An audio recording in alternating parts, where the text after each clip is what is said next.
कलयुग में कीर्तन करना ही बहुत फलदायी है, ऐसा महर्षि वेदव्यास ने लिखा है। तो उस जुए में कहा जाता है कि वो अपना राजपाट सब कुछ हार गए, कि राजा नल और राजा ऋतुपर्ण जी ने पाताल भुवनेश्वर की खोज की। बाद में जगतगुरु शंकराचार्य जी आए, उन्होंने खोज की। उस समय गुप्त रामचरण पादुकाओं के दर्शन होते हैं। खाटू श्याम जी के जो पिताजी रहे घटोत्कच जी, उनकी जो इष्ट देवी है सर्व स्वरूपा माँ अखिल तारिणी के नाम से जो पुकारी जाती है, वो आपको कहीं न कहीं जनपद चंपावत का ही एक हिस्सा है। विशेष रूप से क्या शिक्षा देता है, वो ये शिक्षा देता है कि भगवान शिव और विष्णु में कोई भेद नहीं, पहली चीज। और इसका एक बहुत सुंदर वर्णन हमें उत्तर गढ़वाल में एक तीर्थ है रुद्रप्रयाग के समीप, रुद्रालय महादेव के नाम से जाता है। तो उन्होंने कहा सबसे उत्तम यही है कि जो भगवान शिव और भगवान विष्णु में कदापि भेद नहीं करता है, वह पुरुष संसार में उत्तम है और वही धन्य है। हमारे उत्तराखंड में केदारनाथ मंदिर जो है फेमस है, तो हमने सुना है कि हमारे हल्द्वानी क्षेत्र में भी ये केदारनाथ मंदिर का संज्ञा मतलब सुना है कि है, इस बारे में कुछ बताइए। हाँ, केदारनाथ जी के वैसे दो स्थान हैं हल्द्वानी में। एक तो जो चारधाम मंदिर में भी केदारनाथ जी की पौराणिक पिंडी है, इसके अलावा एक मंदिर कटघरिया से ऊपर को जो जाते हैं हेड़ाखान बाबा। अंतिम बार भगवान शिव ने उत्तराखंड की धरती पर यदि कहीं पूजन किया तो वो रामेश्वर में। उत्तराखंड में तो इतने मंदिर हैं कि पूरा जीवन जो है, पूरा क्या कई जीवन कम बढ़ जाएंगे। भगवान शंकर का जो सबसे पावरफुल जो क्षेत्र कहे गए हमारे उत्तराखंड में, उनमें गोपेश्वर महादेव एक है। उसी से आगे एक देवराड़ी देवी की गुफा है। वो गुफा कहाँ निकलती है, क्या निकलती है, वो सब अज्ञात है। बहुला वेद माता चौ महाविष्णु स्वरूपी महामत्स्या महाकूर्मा महावाराह रूपिणी नरसिंह प्रिया रम्या वामना वटु रूपिणी जाम दग्नि स्वरूपा चौ रामा राम पर पूजितार्था, जिनकी पूजा स्वयं प्रभु श्री रामचंद्र जी ने की, स्वयं योगेश्वर भगवान श्री कृष्ण ने की। जी, आपने इतनी अच्छी हमें जानकारी दी है, इतने मंदिरों के बारे में, गुप्त मंदिरों के बारे में आपने हमें बताया है, इस देवभूमि के बारे में आपने हमें जानकारी जो हमें नहीं पता थी। इसके अलावा एक रहस्यमय जो क्षेत्र आता है वो आता है नकुआ पुपू का क्षेत्र। तो यह मंदिर बड़ा रहस्यमय रहा। कभी आपने सुना होगा बेताल की बारात के किस्से, जब हम छोटे छोटे थे सुना करते थे। आपको यदि ध्यान हो तो ये BBC की खबरें हुआ करती थी। तो यह भी अपने आप में बड़ा अद्भुत क्षेत्र है। आदित्य गणों में विष्णु हूँ, सब ज्योति दिनेश हूँ, नक्षत्र में राकेश, मरुतों में मरीचि विशेष हूँ, मैं आदि हूँ मध्यांत हूँ, हे पार्थ सारे सर्ग का, ब्रह्म गणों में ब्रह्म विद्या हूँ, वादवादी वर्ग का, जो भी वस्तु जगत में श्री संपन्न है वे जानो मेरे तेज के ही अंश से उत्पन्न है। नमस्कार दोस्तों, मैं अंजनी सिंह बैठक अपनों की में आपका स्वागत करता हूँ। आज हमारे बीच उत्तराखंड के प्रसिद्ध पत्रकार और शोधकार लेखक रमाकांत जी मौजूद हैं। रमाकांत जी, आपका हार्दिक स्वागत है। बहुत बहुत धन्यवाद सिंह साहब, आज आपने हमें अपने स्टूडियो पर आमंत्रित किया, इसके लिए आपका बहुत बहुत धन्यवाद है। और इसके साथ साथ उन समस्त दर्शकों का भी बहुत बहुत धन्यवाद है, उनको भी आदरपूर्वक स्मरण है जो इस कार्यक्रम को देख रहे हैं। बिल्कुल बिल्कुल, आप यहाँ आए, कीमती समय निकाला हमारे लिए। पंत जी, हमारी जो उत्तराखंड जो भूमि है, ठीक है, इस पे आपने काफ़ी शोध किया है, काफ़ी आपने पुराने मंदिर जो है उसकी शोध की है, किताबें लिखी हैं आपने। तो अभी आपने कौन कौन सी किताबें लिखी हैं जो जिन मंदिरों पे, उसके बारे में कुछ हमें बताइए। मंदिर तो उत्तराखंड में मंदिरों की बहुत लंबी श्रृंखला है और ये मंदिर कहीं ना कहीं अपने पौराणिक व ऐतिहासिक महत्वों को अपने आप में समेटे हुए हैं। लेकिन कुछ मंदिर ऐसे हैं जिन पर जाने का हमें अवसर मिला, कुछ लिखने का अवसर मिला। तो सबसे पहले मैंने गंगोली हाट क्षेत्र में जो है माता महाकालिका का प्रसिद्ध मंदिर है, जहां भारतीय सेना की भी विशेष आस्था है। और मैं समझता हूं कि उत्तराखंड के जो प्रमुख देवी शक्तिपीठ हैं उनमें श्री माता महाकालिका का मंदिर एक है। तो सबसे पहले उस मंदिर पर ही किताब लिखी थी मैंने। उसके बाद गंगोली हाट क्षेत्र में ही पाताल भुवनेश्वर में एक गुफा है जिसको पाताल भुवनेश्वर गुफा कहते हैं। तो उस गुफा पर भी पाताल भुवनेश्वर महात्म्य के नाम से दूसरी किताब का प्रकाशन किया। और इसके अलावा महातीर्थ केदारनाथ पर भी एक पुस्तक निकाली, जय जागेश्वर के नाम से एक पुस्तक का प्रकाशन किया। उत्तराखंड की धरती पर जनपद टिहरी गढ़वाल में घनसाली खुत्तू में एक बंगला क्षेत्र है जिसका वर्णन केदार खंड में बड़े विस्तार के साथ आता है। अक्सर माँ बंगलामुखी के जो मंदिर हैं हमारे देश में, दतिया का मंदिर काफ़ी प्रसिद्ध है, नलखेड़ा का मंदिर काफ़ी प्रसिद्ध है, हिमाचल क्षेत्र में जो मंदिर हैं बनखंडी वो भी काफ़ी प्रसिद्ध है। तो देश में माँ बंगलामुखी के अनेक मंदिर हैं, उनमें जो टिहरी गढ़वाल में घनसाली गुत्तू क्षेत्र में जो बंगला क्षेत्र है, तो उस देवी को केंद्र में रख करके जय माँ बंगलामुखी के नाम से हाल में एक पुस्तक का प्रकाशन किया, जिसमें टिहरी गढ़वाल में जो माँ बंगला क्षेत्र है उसको विशेष रूप से हमने मतलब प्रकाशित करने का प्रयास किया। इसके अलावा कई अन्य जो प्रकाशन हमने किए, जिनमें वीर बर्बरिक की अमर कीर्ति जो खाटू श्याम के नाम से जाने जाते हैं, उस पर किताब निकाली। और एक सर्वस्वरूपा माँ अखिल तारिणी जो जनपद चंपावत में हैं, और जो खाटू नरेश जिन्हें हम कहते हैं, उनके पिताजी घटोत्कच थे, तो घटोत्कच की वो इष्ट देवी कही जाती है खास तौर से। अच्छा जी, तो उस पर एक सर्वस्वरूपा माँ अखिल तारिणी के नाम से पुस्तक निकाली। और भी कई पुस्तकें, जितना संभव ये कालीचौड़ महात्म्य पे निकाला जो हल्द्वानी के निकट कालीचौड़ मंदिर है। महर्षि पुलस्त्य ऋषि की तपोभूमि कही जाती है, इस पर भी एक पुस्तक का प्रकाशन किया था। अन्य जैसा अवसर मिलता है, स्मारिकाएं वगैरह, पुस्तक वगैरह जैसा भी रहता है। नहीं पंडित जी, ये आप बड़ा अच्छा काम कर रहे हैं जो शोध कर रहे हैं। धन्यवाद धन्यवाद। अभी जो हमारे उत्तराखंड के नवयुवक हैं, उनको हमारी प्राचीन धरोहर के बारे में पता होना, जानकारी होना आवश्यक है, नितांत आवश्यक। हाँ, तो सर आपने काफ़ी पुस्तकें लिखी हैं, ठीक है, और ये काफ़ी नवयुवकों को प्रेरित करती है, हमारी धरोहर को याद दिलाती है। तो आपकी कुछ जो पुस्तकें हैं, मेरे ख्याल से अभी हाल ही में शायद योगी जी ने उसका विमोचन किया था। जी। तो इस बारे में कुछ बताइए कि देखिए, सबसे पहले तो हमारा जो मेन उद्देश्य है वो यह है कि जो हमारे उत्तराखंड की धरती पर जो गुमनाम तीर्थ हैं, और वे गुमनाम तीर्थ जिनका वर्णन स्कंद पुराण के मानस खंड या केदार खंड में महर्षि वेद व्यास जी ने बड़े सुंदर शब्दों में किया है, लेकिन आम जनमानस की पहुंच से वे मंदिर काफ़ी दूर हैं।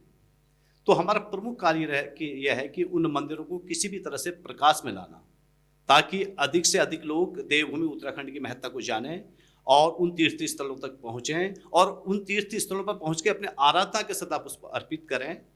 जो तीर्थाटन के नियम हैं, उन नियमों के अनुसार, जो तीर्थ गमन के नियम हमारे पुराणों में बताए गए हैं, उन नियमों के अनुसार। तो हमारा पहला प्रयास ये है कि देवभूमि उत्तराखंड के गुमनाम तीर्थ स्थलों को प्रकाश में लाने का काम है। इसी के तहत हमने जो पुस्तक लिखने की श्रृंखला की शुरुआत करी, जिसमें हाटकाली महात्म्य लिखा गया या पाताल भुवनेश्वर महिमा लिखी गई, वो प्रारंभिक चरण में एक मतलब इसी क्रम का एक प्रयास रहा है। अच्छा जी, मेरे विषय है, जिसमें पाताल भुवनेश्वर मेरे ख्याल से मेरी पहली पुस्तक थी आप। जी नहीं, बिल्कुल आप सही कह रहे हैं कि चीज़ों को एक्सप्लोर करना, लोगों की नॉलेज में लाना बहुत ज़रूरी है, ताकि जो बाहर से पर्यटक आ रहे हैं उनको भी जानकारी मिले, जो इस टाइप के मंदिर भी हैं, धरोहर है हमारी उत्तराखंड की, जो विजिट करें। सर ये जो पंत जी, जो आप पाताल भुवनेश्वर के बारे में बात कर रहे हैं, जहाँ आपने पहली किताब लिखी, तो उस समय क्या क्या परिस्थितियाँ थी और क्या आपको उससे संकेत मिले, जरा दर्शकों को बताइए। दरअसल में जो पाताल भुवनेश्वर की गुफा है, वो इस समय विश्व प्रसिद्ध गुफा कही जाती है, नंबर एक बात। दूसरी बात, महर्षि वेदव्यास जी जो पाताल भुवनेश्वर का उल्लेख पुराणों में करते हैं, उसके अनुसार पाताल भुवनेश्वर भूमंडल का सर्वप्रधान तीर्थ कार्य है।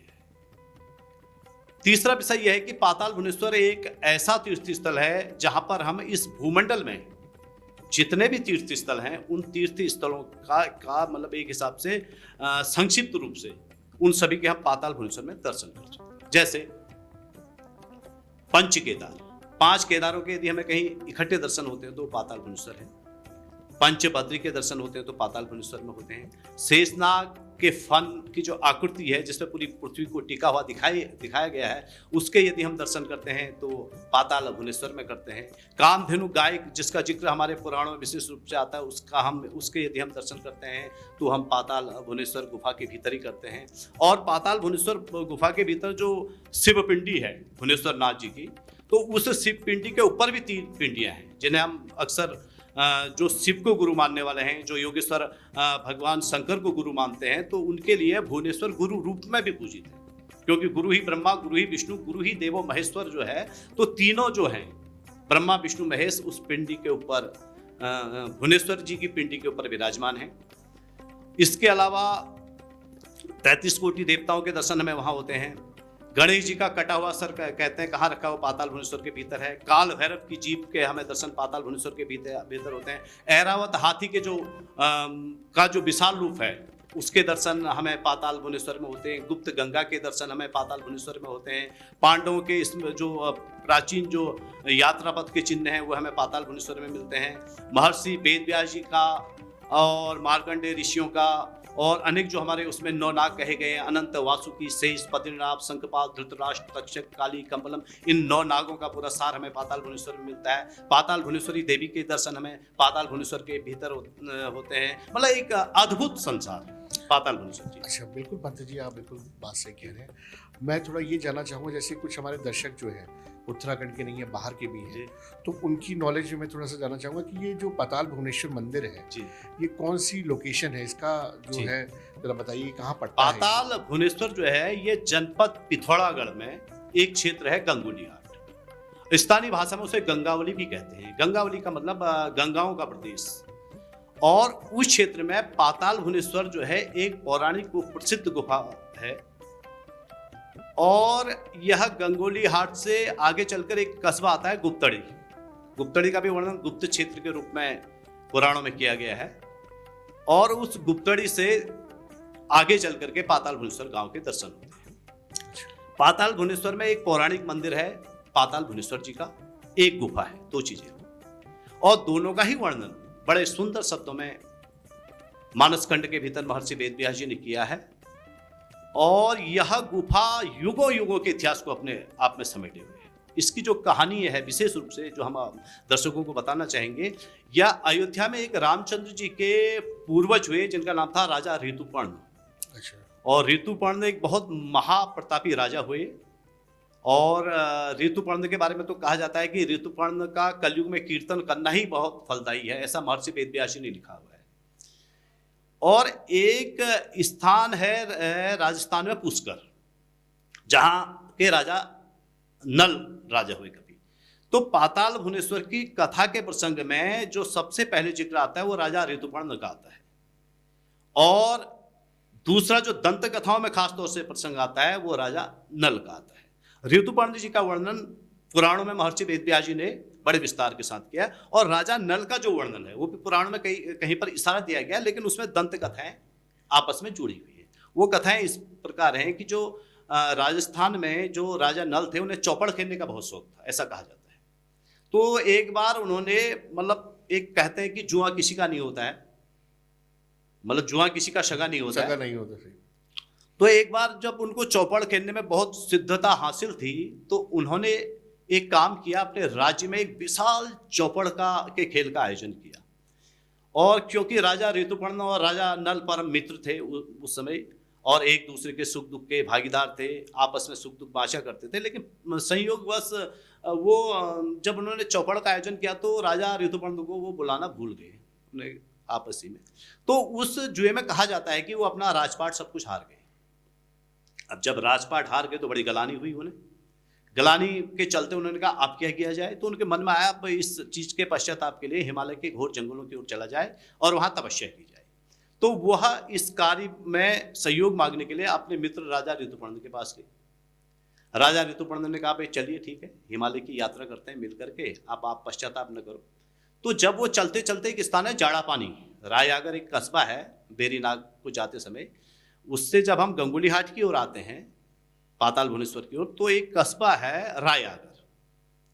तो रायआगर से आगे बढ़ के जाड़ा पानी एक स्थान है। तो जाड़ा पानी में उनको एक अलौकिक हिरण दिखाई दिया जो दिव्य था, दिव्य आभा मंडल से मतलब सुशोभित था। तो राजा ने समस्त सैनिकों को आदेश दिया कि हिरण को घेर लिया जाए और जिसकी ओर से भी हिरण भागेगा उसको मृत्युदंड दिया जाएगा। अच्छा। और संयोगवश वह हिरण राजा की ओर से भाग गया। आप किसको दंड देना, लेकिन अंततोगत्वा पीछा तो करते रहे लेकिन थक हार गए। लास्ट में दोनों राजाओं के साथ जो कुछ सैनिक थे, चंद सैनिक जो साथ में ले गए थे, जो दंत कथाएं कहती हैं, तो उनको उन्होंने लौटा दिया। और दोनों ने निर्णय किया कि अब हम दोनों मिलकर के उस हिरण को खोजेंगे। लेकिन वो चलते चलते क्योंकि थक गए थे, थक के निढाल हो गए थे, तो पाताल भुवनेश्वर के आसपास ही जो है वो विश्राम अवस्था में चले गए। तो उस दौरान उनको स्वप्न होता है कि हे राजन मेरा पीछा मत करो, मैं कोई मामूली हिरण नहीं हूं, राजा ऋतुपर्ण। और उस स्वप्न की आभा राजा नल को भी प्रकट हुई, ऐसा कहा जाता है। तो राजा ऋतुपर्ण ने कहा कि मैं सूर्यवंशी राजा हूं, बिना आपके दर्शन किए तो मैं वापस लौटूंगा नहीं, आप जो भी हैं हमारा मार्ग प्रशस्त कीजिए और आप जो भी हैं हमारा कल्याण कीजिए।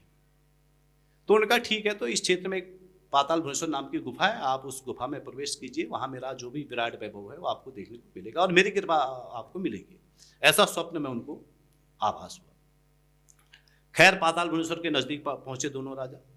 सबसे पहले उन्होंने क्षेत्रपाल की आराधना करी। क्षेत्रपाल जी ने उन्हें बताया भाई ये गुफा है, मैं आपको, इस गुफा के रक्षक शेषनाग जी हैं, मैं आपको उन तक पहुंचा देता हूं। शेषनाग जी के समीप दोनों राजाओं को क्षेत्रपाल जी ने पहुंचा दिया, जो उस क्षेत्र के रक्षक थे। क्योंकि शेषनाग जी अपनी तपस्या में लीन थे तो उन्होंने राजाओं की ओर कोई ध्यान नहीं दिया। फिर दो राजाओं ने तपस्या करी शेषनाग जी की, शेषनाग जी प्रसन्न हुए। तब उन्होंने उस गुफा का रहस्य, पाताल भुवनेश्वर का रहस्य राजा नल और राजा ऋतुपर्ण को बताया। ठीक, उन लोगों ने पाताल के विराट वैभव को देखा और कहा कि भाई ये गोपनीय रहस्य आप किसी को नहीं बताएंगे। भगवान शंकर के दर्शन हुए, यहां तक कहा जाता है उन्हें। तो भगवान शंकर और माता पार्वती के दर्शन के पश्चात उन्होंने राजा नल को वरदान दिया, भाई जाओ, तुम जाओ, तुम्हारा राजपाट वैभव सब आपको प्राप्त हो जाएगा। राजा ऋतुपर्ण ने कहा भाई मैं तो आप विरक्त, मतलब मेरे को ऐसा विरक्ति का ऐसा आनंद है कि मैं आपके चरणों में ही लीन होना चाहता हूं। उनको उस रूप में जो भी थी वो पदवी की प्राप्ति हुई। लेकिन जब राजा नल अपने राज्य में लौटे, राजपाट उन्होंने वापस लिया, तो उनकी पत्नी दमयंती को यह आश्चर्य होता था आखिर में ये होनी को, मतलब जो अनहोनी उसको बिल्कुल बदल दे रहे हैं, भविष्य की बातें बता दे रहे हैं। क्योंकि उनको जिस वक्त शेषनाग जी ने पाताल का भ्रमण करवाया था, ये दिव्य दृष्टि दी थी, क्योंकि सामान्य आंखों से वो नहीं देखा जा सकते। ठीक, तो लेकिन अब वो रहस्य पूछती थी, उन वो रहस्य नहीं बताते थे क्योंकि उनको चेतावनी थी। लेकिन कहते हैं कि बताते बताते रहस्य बता दिया आखिर में, जीत के आ गए और वो तो स्वधाम को चले गए। बाद में उनकी धर्मपत्नी यहाँ आई, उन्होंने गुफा की खोज की, महर्षि वेद व्यास जी को बताया या उन्होंने पुराणों में उल्लेख किया, ऐसा जिक्र आता है। लेकिन स्कंद पुराण के मानस खंड में खास तौर से राजा ऋतुपर्ण को चिन्हित किया गया है और हिरण की जगह सुअर का जिक्र किया गया। बाला कथा लगभग समान ही है, कुछ दंत कथाएं जुड़ी हैं, कुछ पुराणों की कथाएं, लेकिन कथाएं इसी प्रकार हैं कि राजा नल और राजा ऋतुपर्ण जी ने पाताल भुवनेश्वर की खोज की। बाद में जगत गुरु शंकराचार्य जी आए, उन्होंने खोज की, कुछ समय गुप्त रहा। तो कुल मिलाकर के पाताल भुवनेश्वर का इतिहास अपने आप में बड़ा रोचक है, आध्यात्मिक की दृष्टि से भी बड़ा रोचक है, और यदि आप इसको पर्यटन की दृष्टि से देखें तो यह अपने आप में एक अचंभित करने वाली गुफा है। साथ ही उस पाताल भुवनेश्वर क्षेत्र के आसपास जो है अनेक गुफाएं, अच्छा, जिनमें शीतला माता की गुफा है।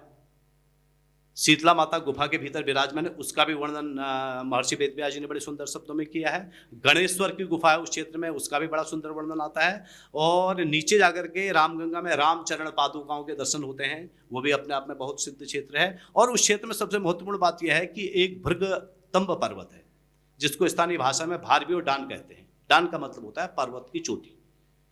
तो भारवीय डान का तात्पर्य है कि वो भृग ऋषि की तपोभूमि रही है और भृग ऋषि की वहाँ एक गुफा है जो पाताल भुवनेश्वर से थोड़ा सा, जब हमें एक मल्ला गरखा गांव है, मल्ला गरखा गांव की ओर आते हैं तो उसी गांव के टॉप में पाताल भुवनेश्वर के निकटवर्ती पर्वत श्रृंखलाओं में भृग ऋषि की भी एक बड़ी तपोभूमि है। और भृगतंब का वर्णन भी बड़ा बहुत ही विशाल आता है मानस खंड में। तो भृगतंब, भृग ऋषि के तपस्या का जिक्र पाताल भुवनेश्वर में भी है, भृगतंब में भी है। एक कोटेश्वर की गुफा है, थोड़ा आगे जाकर के पैदल रास्ते, वैसे तो रायगढ़ के समीप है, लेकिन पाताल भुवनेश्वर से हम पैदल जाते हैं तो कोटेश्वर की गुफा है, जिसको उत्तराखंड का महाकालेश्वर मंदिर कहा जाता है। और इसके अलावा उस क्षेत्र में शैलेश्वर की गुफा है, गंगावली क्षेत्र में लंकेश्वर की गुफा है, हटकेश्वर का मंदिर है, हटकेश्वर का भी मंदिर आपका गंगावली क्षेत्र में ही पड़ता है। इसके साथ साथ एक हाल ही में लगभग कुछ वर्ष पूर्व प्रकाश में आई गुफा है जिसको दानेश्वर महादेव कहते हैं स्थानीय भाषा में। ये भी दसाई थल के पास जो गुफा है, ये भी काफ़ी गुमनाम गुफा है। जैसे पाताल भुवनेश्वर प्रकाशित है, लेकिन दानेश्वर की गुफा प्रकाश में उतनी नहीं है, लेकिन वो भी अपने आप में अद्भुत है। कहने का मतलब ये है, तो कुल मिलाकर के पाताल भुवनेश्वर क्षेत्र जो है वो आध्यात्मिक दृष्टि से बड़ा ही विराट क्षेत्र है। शिवालयों, वो शक्तिपीठों के वहाँ मतलब लंबी श्रृंखलाएं मौजूद है। हाट काली का मंदिर उसी क्षेत्र में पड़ता है भाई। पाताल, ये गंगावली के आंचल के ही क्षेत्र है। हाट काली का मंदिर है, पाताल भुवनेश्वर मंदिर है, चिटगल में सैम देवता का मंदिर है, माता गुषाणी देवी का मंदिर है, मतलब कुछ लोक देवताओं के भी मंदिर हैं जो कहीं ना कहीं प्रत्यक्ष व परोक्ष रूप से शिव गाथा को जोड़ते हैं। शिव गाथा से जुड़े हुए हैं। बिल्कुल पंत जी। जी पंत जी, ये जो पाताल भुवनेश्वर के बारे में आपने पूरी जानकारी दी, जी ये तो हमें भी नहीं पता थी। तो ये कहाँ पे उत्तराखंड सरकार से या कहाँ पे ऐसी कुछ गलती हुई है कि ये पाताल भुवनेश्वर जो मंदिर है, लोगों की इसको इसके बारे में जानकारी नहीं है उतनी? ये क्या चीज़ हमारे सरकार से हुई है या हमारी कुछ त्रुटि हुई है, कुछ जो लोग देखिए नहीं ऐसा समझा है, पाए हैं? देखिए सिंह साहब, पाताल भुवनेश्वर गुफा वैसे अपने आप में प्रकाशित गुफा है, पहली बात।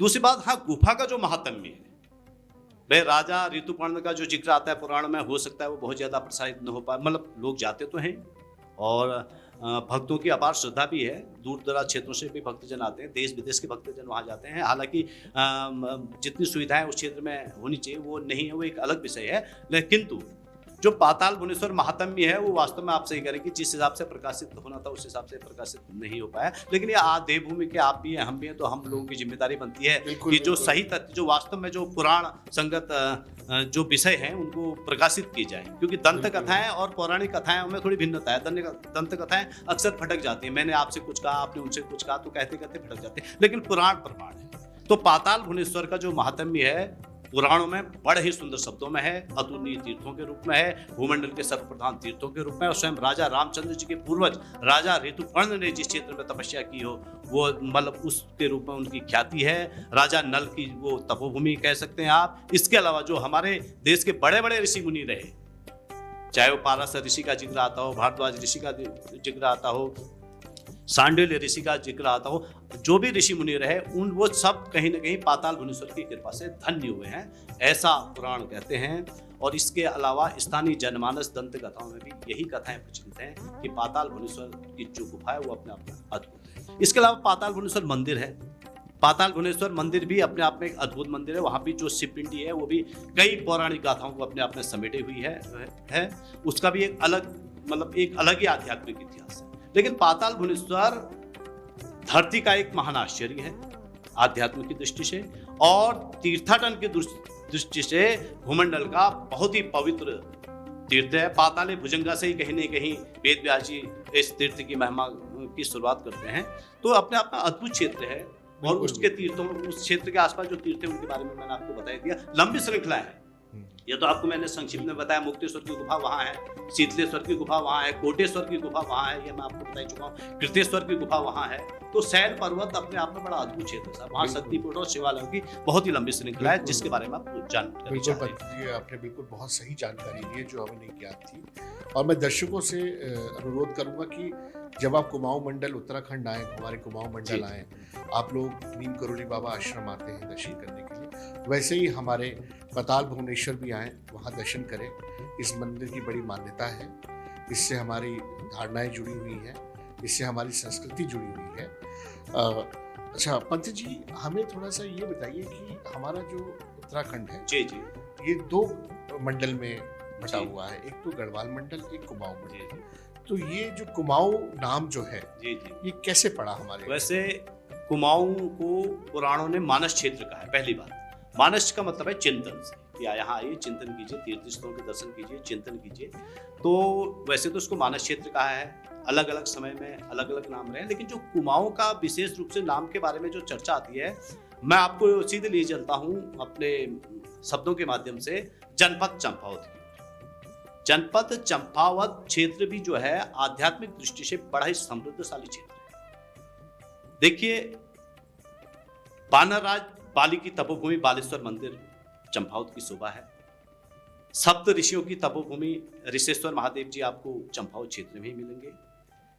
खाटू श्याम जी के जो पिताजी रहे घटोत्कच जी, उनकी जो इष्ट देवी है सर्व स्वरूपा माँ अखिल तारिणी के नाम से जो पुकारी जाती हैं, वो आपको कहीं न कहीं जनपद चंपावत का ही एक हिस्सा है। बाणासुर का किला उस क्षेत्र में है।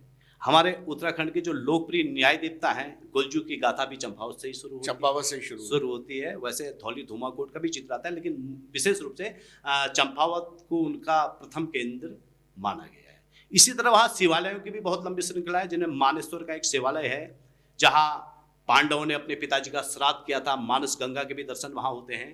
तो इसी तरह तारकेश्वर महादेव जी का मंदिर है, वो भी अपने आप में बड़ा अद्भुत क्षेत्र है। इसके साथ ही हम जब आगे बढ़ते हैं, पंचेश्वर महादेव, 5 नदियों के तट पर पंचेश्वर महादेव जी की भी अद्भुत गाथा है, जो एक हिसाब से जितने प्रकाश में होने चाहिए थे तीर्थ उतने प्रकाश में नहीं है। तो इसी तरह जनपद चंपावत में क्रांतेश्वर महादेव जी का मंदिर है, जिसका जिक्र भगवान विष्णु के पूर्व अवतार से जोड़ा जाता है। और मानस खंड में इस मंदिर का भी बड़ा सुंदर जिक्र आता है। और यह वैसे है तो शिव मंदिर, लेकिन भगवान शिव और विष्णु दोनों को ही समर्पित मंदिर है। मतलब शिव भक्तों के लिए भी वह प्रिय है और विष्णु भक्तों के लिए भी वो प्रिय है। तो क्रांतेश्वर जो मंदिर है, जहां भगवान विष्णु ने कूर्म अवतार लिया पूर्वांचल की पहाड़ियों में, तो आध्यात्मिक दृष्टि से कई लोग क्रांतेश्वर मंदिर को ही जो है एक ये कहते हैं कि यहीं से कुमाऊं शब्द जो है कुमाऊं को मिला।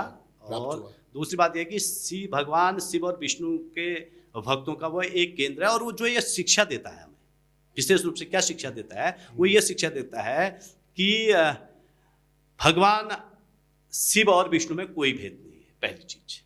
और इसका एक बहुत सुंदर वर्णन हमें उत्तर गढ़वाल में एक तीर्थ है, रुद्रप्रयाग के समीप रुद्रालय महादेव के नाम से जानते हैं। वहां पर भगवान शिव और माता पार्वती का एक संवाद हुआ है उस मंदिर की कथा में, जैसा केदार खंड में वर्णन आता है। तो वो संवाद यह हुआ है कि भगवान शिव से माता पार्वती यह पूछती हैं कि आप यह बताइए कि संसार में सबसे उत्तम क्या है। तो भगवान शिव ने कहा, मनुष्य योनि में जन्म ले रहा तो सबसे उत्तम कार्य है। माता पार्वती जी ने पूछा, इससे उत्तम बताइए। उन्होंने कहा, इससे उत्तम यह है कि जो आपके शक्तिपीठ के आसपास जन्म ले रहे हैं। उन्होंने कहा, ना प्रभु, और उत्तम बताइए। उन्होंने कहा, और उत्तम यह है कि जो वेद पाठी ब्राह्मण है या जिसने ब्रह्मकुल में जन्म लिया वो और उत्तम हो गया। उन्होंने कहा, और उत्तम बताइए। तो बताते रहे एक के बाद एक जो भी उत्तम था। अंत में माता पार्वती ने कहा, ना, आप जो ये बताइए कि सबसे विशेष उत्तम क्या है। तो उन्होंने कहा, सबसे उत्तम यही है कि जो भगवान शिव और भगवान विष्णु में कदापि भेद नहीं करता है, वह पुरुष संसार में उत्तम है और वही धन्य है। तो भगवान शिव और विष्णु भक्तों के लिए कहने का तात्पर्य है कि क्रांतेश्वर मंदिर एक आध्यात्म की दृष्टि से बहुत विशेष पावन निर्मल केंद्र है। इसके अलावा मैंने रुद्रप्रयाग महात्म्य में जो जिक्र आया है भगवान शिव और विष्णु के एक रूपता का, तो उसी रुद्रप्रयाग में एक शिला है, नारद शिला। कभी आप जाएंगे देखिएगा, 2 नदियों के संगम पे नारद शिला पे ही भगवान शिव जी ने नारद जी को दर्शन दिए थे। इसकी भी बड़ी एक अलग कथा है, कभी उस पर हम व्यापक रूप से बाद में चर्चा करेंगे। लेकिन संक्षिप्त रूप से केवल इतना है कि जब रामलीला का हम एक पार्ट देखते हैं कि नारद मोह में क्षीर निधि राजा हुआ और वो माया, जो भी एक माया का निर्माण हुआ, माया नगरी का निर्माण हुआ, फिर उनकी माया खुली तो उन्होंने कहा, अरे मैंने तो नारायण का ही अपमान कर दिया। ऐसी कथा आप ऐसी लीला आप रामलीलाओं में देखते हैं। और उन्होंने फिर श्राप दिया भगवान विष्णु को, तुम पृथ्वी लोक पे आओगे या राक्षस ये रूप रहेगा तुम्हारा, राम के रूप में जिस ये अवतार लोगे। ये जो कथाएं हैं, इसके आगे की कथा जो है वो हमें कहीं ना कहीं शिव पुराण में या केदार खंड में मिलती है। तो नारद जी को जब अंत में उन्होंने अपने प्रायश्चित का उपाय पूछा कि हे प्रभु, ये तो हमसे बहुत बड़ी गलती होगी, लेकिन इसका प्रायश्चित क्या होगा। तो उन्होंने कहा, इसका प्रायश्चित एक ही है कि आप शंकर की शरण लीजिए। जब हो जाप शंकर सतनामा हो ये हृदय तुरंत विश्राम कहा गया है। तो शंकर की शरण लेने के लिए जब वो नारद शिला पर पहुंच के उन्होंने एक शिव सहस्त्र नाम की रचना करी, भगवान शंकर के 1000 नाम की रचना करी।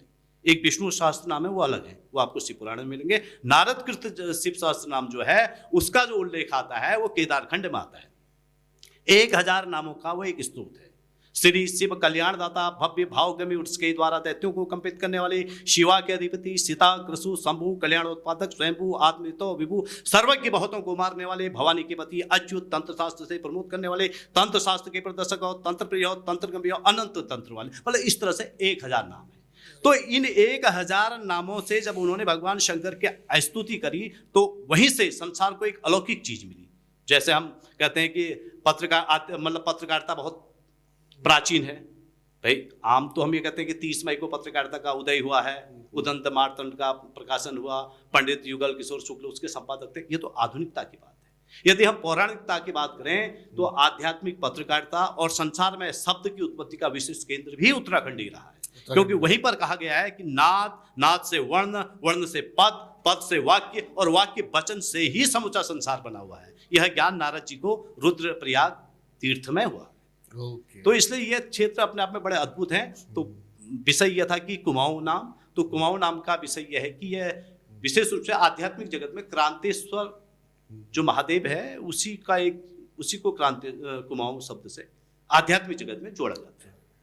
जी बिल्कुल पंत जी, आपने बहुत सही जानकारी दी जो हम लोगों को ज्ञात नहीं थी। हाँ, जो अभी हमें आप जो हमसे नॉलेज, हम आपको अगले कुछ एपिसोड में भी आपको पूरी जानकारी आपसे दूसरे मंदिरों के बारे में बहुत देंगे। बहुत धन्यवाद रहेगा और आपका। पंत जी, हाँ, हमारे उत्तराखंड में केदारनाथ मंदिर जो है फेमस है, तो हमने सुना है कि हमारे हल्द्वानी क्षेत्र में भी ये केदारनाथ मंदिर का संज्ञान, मतलब सुना है कि है, इस बारे में कुछ बताइए।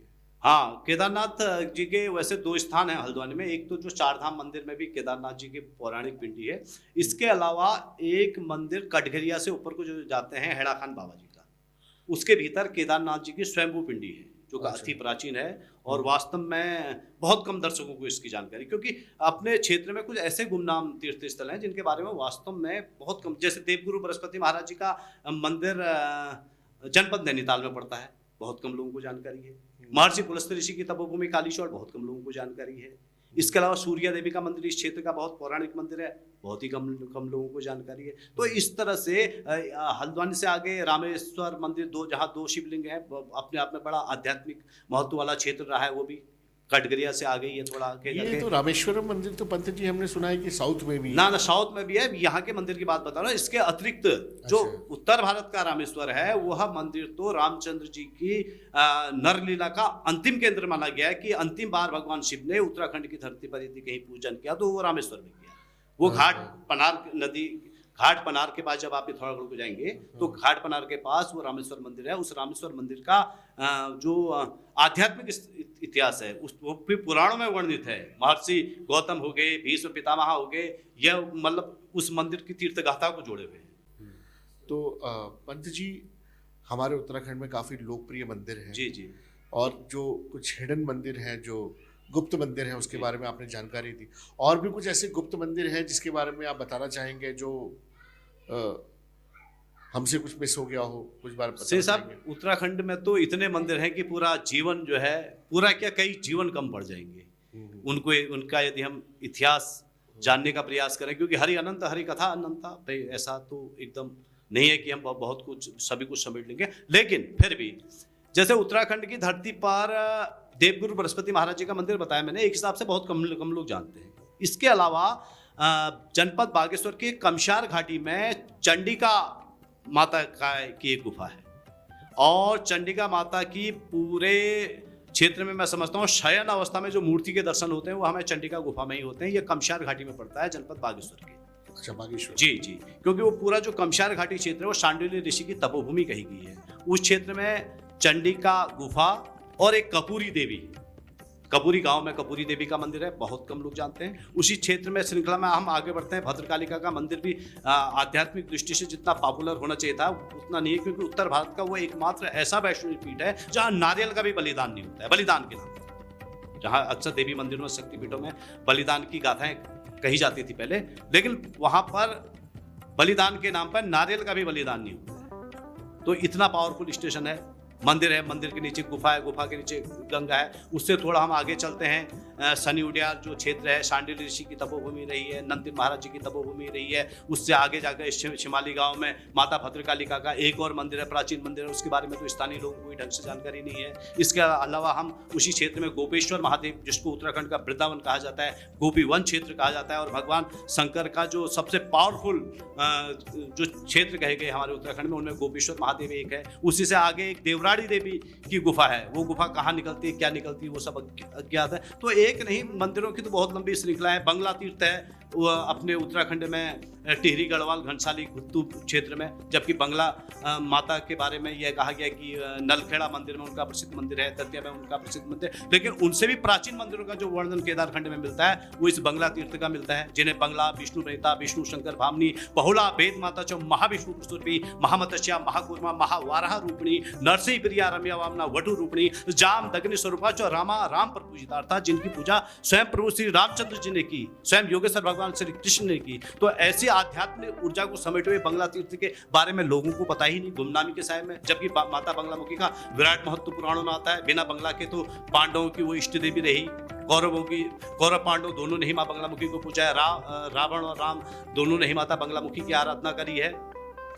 भीष्म पितामह जी ने माँ बंगलामुखी की आराधना करी, गुरु द्रोणाचार्य जी ने, मतलब एक अनंत कथा है माता की। लेकिन तीर्थ गुमना में बंगला तीर्थ के बारे में आप भी मेरे ख्याल से पहली बार ही सुन रहे होंगे। इसका लोकेशन कहाँ रहेगा? इसका लोकेशन आप टिहरी गढ़वाल में एक क्षेत्र है घनसाली, उससे आगे गुत्तू क्षेत्र है। गुत्तू क्षेत्र में बंगला तीर्थ काफी माँ बंगलामुखी का मंदिर है जो काफी प्रसिद्ध है, और उसी मंदिर के आसपास एक भिलंगड़ा नदी बहती है।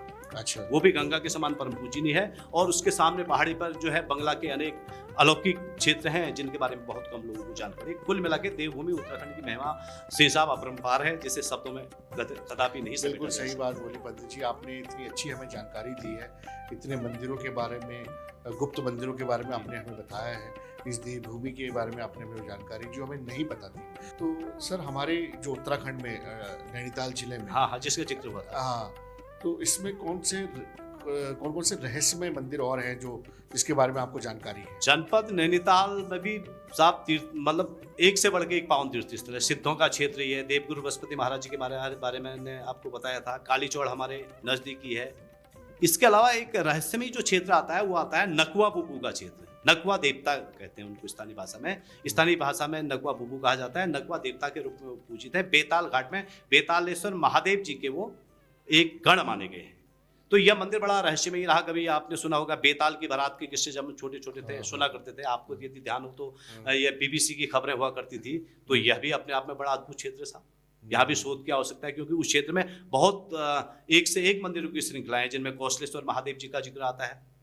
अपने आप में बहुत विशेष क्षेत्र है। और उसी क्षेत्र में स्वामी विवेकानंद जी को कागड़ी घाट के आसपास जो मंदिर है वहाँ ज्ञान की प्राप्ति हुई, ऐसा भी कहा जाता है।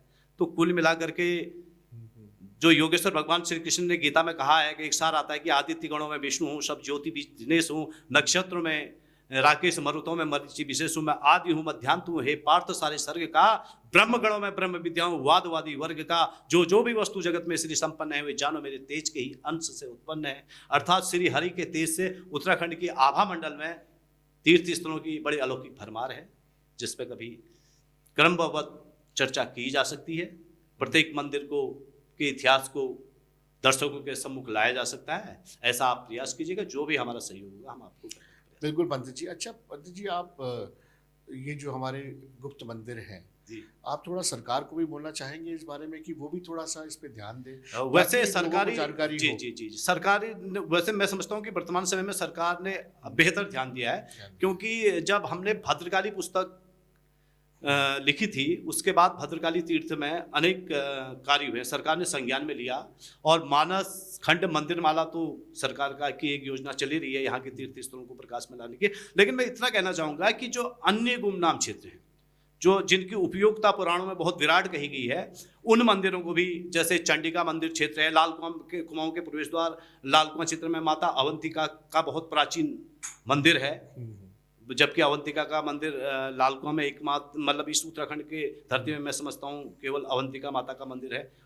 तो ऐसे मंदिरों को भी, चाहे वो चंडिका की गुफा हो, कोटेश्वर की गुफा हो, शैलेश्वर की गुफा हो, तो इन मंदिरों को भी कहीं ना कहीं मानस खंड मंदिर माला में शामिल किया जाए, ताकि जो ग्रामीण जो मतलब ग्राम वासियों की आराधना के जो केंद्र बने हुए मात्र, तो वो अन्य भक्तों के भी आराधना का केंद्र बने।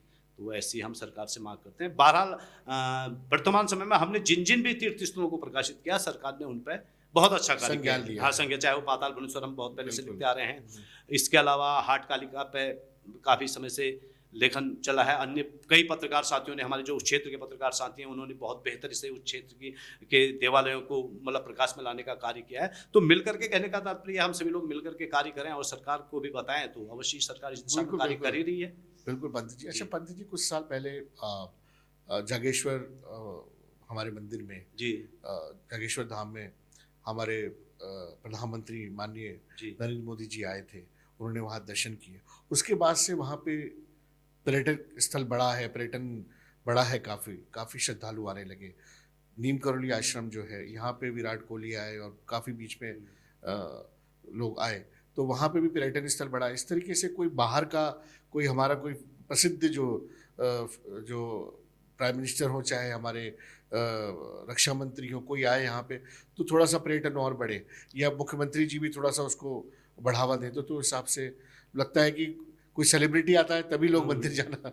ना सही कह रहे हैं, लेकिन ये आस्थाओं के प्राचीन केंद्र तो रहे। जागृति इस बात की है कि इन क्षेत्रों का क्या पौराणिक महत्व है। हाँ। भाई परिचय के द्वारा ही हम किसी चीज को जान सकते हैं ना, उसके महत्व को जान सकते हैं। तो मेरे कहने का तात्पर्य यह है कि हमारे उत्तराखंड क्षेत्र में जो भी पौराणिक मंदिर, पहले खास तौर से जो प्राचीन पौराणिक धरोहर हैं, उन धरोहरों का क्या विराट महत्व है, वो चीजें सबसे पहले प्रकाश में आनी चाहिए। जैसे मैंने आपको पाताल भुवनेश्वर का महत्व बताया, जो स्कंद पुराण में राजा ऋतुपर्ण का जिक्र आता है, दंत कथा में राजा नल का जिक्र आता है। ऐसे हाट कालिका के संदर्भ में शैल पर्वतवासिनी कालिका के नाम से स्वयं देवताओं ने हाट कालिका की स्तुति करी। भद्र कालिका का जिक्र बहुत ही सुंदर, गोपेश्वर महादेव और भद्र कालिका माता का जिक्र आता है। रानी बाग के निकट जो आपके चित्रेश्वर महादेव जी हैं, इनका बहुत सुंदर वर्णन आता है। लेकिन देवगुरु बृहस्पति महाराज जी के वर्णन को हम कहीं ना कहीं शब्दों में बढ़िया ढंग से समेट करके उसकी जानकारी कहीं ना कहीं समाज को दी जा सकती है, भक्तों को दी जा सकती है। तो मेरे कहने का तात्पर्य यह है कि जब तक हम किसी तीर्थ के महत्व को भली भांति नहीं जानेंगे, उसकी पौराणिकता से परिचित नहीं होंगे, तो तब तक क्योंकि जब हम पौराणिकता को जानेंगे तो हमें तीर्थ पे जाने की मर्यादा भी पता होगी। बिल्कुल भाई कैसे हमने गर्भगृह में जाना है, क्या उसके नियम हैं, किस तरह से हमें दर्शन कर, भाई आना एक अलग बात है, आने के बाद दर्शन करने का क्या विधान है, किस तरह से हमें दर्शन करने चाहिए। तो ये चीजें बहुत आवश्यक हैं, क्योंकि तीर्थ में आने और तीर्थ का दर्शन करना बहुत अच्छी बात है, लेकिन तीर्थ में आने के जो नियम हैं, तीर्थ में भ्रमण करने के जो नियम है, तीर्थ में विचरण करने के जो नियम है, वो नियम भी कहीं ना कहीं अवश्य ही, मतलब इन नियमों को भी लागू किया जाना चाहिए, ताकि तीर्थ स्थलों की मर्यादाएं भी बनी रहें। बिल्कुल पंडित जी, और आप इस पे काफ़ी सालों से शोध कर रहे हैं, लोगों को ज्ञान दे रहे हैं, लोगों के संज्ञान में लेके आ रहे हैं कि गुप्त मंदिर की ये महत्ता है, ताकि हमें भी जैसे आज ज्ञात हुआ कि गुप्त मंदिर हैं, इनका क्या रहस्य है, क्या इनकी मान्यता है। तो मैं दर्शकों से यही बोलूँगा कि आप उत्तराखंड में आइए, देवभूमि में आइए, और मंदिरों का आप जो धर्म जो है, हमारा जो सनातन धर्म है, उसको बढ़ावा दीजिए। मंदिरों में आइए, दर्शन करिए। हर एक मंदिर की कोई ना कोई मान्यता है, ठीक है। आप प्रसिद्ध मंदिरों में मत आइए, और भी मंदिरों में आइए, मैं ये बोलूँगा। हाँ, उनकी भी मान्यता है, ठीक है। आप हमारे स्टूडियो में आए, पंत जी आपका हार्दिक धन्यवाद करूँगा। आपने हमें आमंत्रित किया, इसके लिए आपका भी बहुत बहुत धन्यवाद। तो दोस्तों, आज हमारे पंत जी ने हमें प्राचीन मंदिरों और गुप्त मंदिरों के बारे में जानकारी दी। ऐसे ही एपिसोड्स जो है हम आगे आपके लिए लाते रहेंगे। नेक्स्ट एपिसोड में नए चेहरों के साथ मिलते हैं बैठक अपनों की में। धन्यवाद।